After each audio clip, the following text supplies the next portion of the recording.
Hey everyone, welcome back to the New World Playbook. If you're new here, don't forget to hit that like button, share this video with your friends, drop a comment below, and of course, subscribe to the channel so you don't miss any of our deep dives into global power, history, and the future of our world. Now let's get into today's topic: why the West won't leave Africa, the truth they don't tell. Imagine this. Africa is the richest continent on Earth. Gold, diamonds, oil, cobalt, fertile land, and the youngest population in the world. But at the same time, Africa is always painted in the news as the poorest, the most unstable, the most dependent. Have you ever asked yourself this question? If Africa is poor, then why does the West fight so hard to stay here? Why don't they just leave? The truth is, they never really left. Africa is home to over 1.4 billion people and more than 30% of the world's natural resources. From Nigeria's oil to Congo's cobalt, from South Africa's gold to Ghana's cocoa, the world depends on Africa more than Africa depends on the world. Yet even after independence, Western powers continue to hold influence. Why? Let's break it down. When European nations colonized Africa, it was never about love for the land. It was about resources, land, and power. At the Berlin Conference of 1884, European leaders literally sat around a table dividing Africa like slices of cake. They built roads and railways not for Africans, but to move raw materials straight to Europe.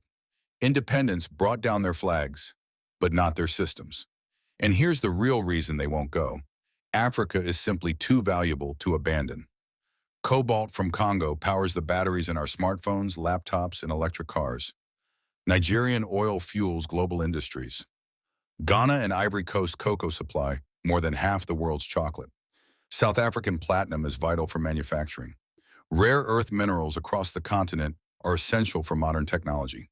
If the West truly left Africa alone, their own economies would suffer.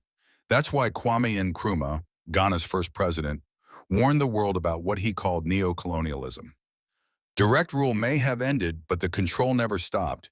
It shifted into new forms.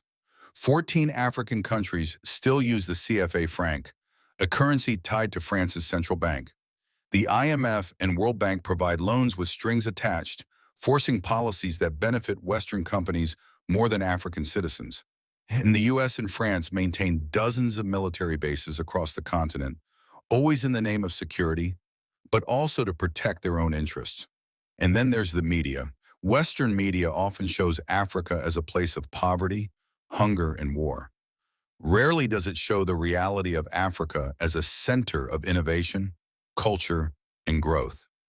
This narrative is not an accident. It justifies the presence of foreign aid agencies, military interventions, and so-called development projects. But it hides the truth. Africa is rich, powerful, and rising. There are also strategic reasons the West won't leave. The Red Sea and the Suez Canal are some of the busiest trade routes in the world. Whoever controls them controls global shipping. Africa has the youngest population in the world, which means it will become one of the largest labor forces and consumer markets on the planet. And politically, Africa has 54 votes in the United Nations, more than any other continent. Those votes matter when global powers want to push their agendas.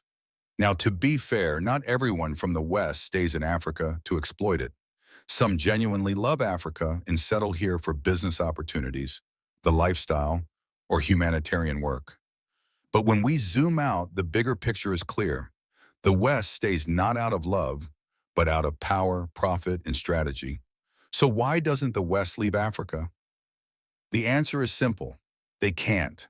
Africa is the beating heart of the global economy. The phone in your hand, the car you drive, the jewelry you wear, even the chocolate you eat, they all connect back to Africa. If the West left, they would lose their supply chains, their markets, and their influence.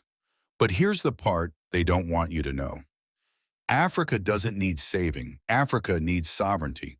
Across the continent, young Africans are pushing for Pan-African unity. The African Continental Free Trade Area is building the largest trade zone in the world. Tech hubs in Lagos, Nairobi, and Kigali are proving that Africa is not just a supplier, but also a creator.